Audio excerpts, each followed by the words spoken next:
Xullas qarindoshlar, chopperga muz bo'laklarini solib, ustidan kofeni solib, yaxshilab aralashtiradigan bo'lsak, shunda hechkin jabr ajoyib narsa bo'lar ekan-da. Tayyor bo'lgan maskani stakanga solib, bemalol ichsak bo'lar ekan.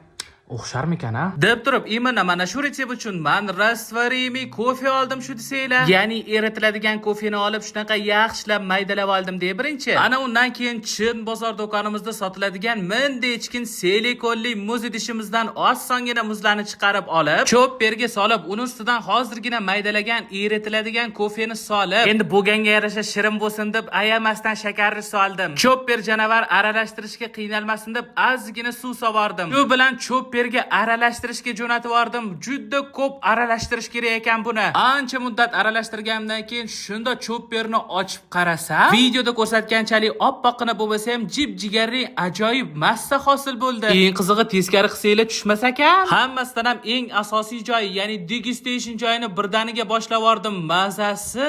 Muzdegini juda bir ajoyib narsa bo'lar ekan qarindoshlar. Qarindoshinglar tadbirkor emasmi?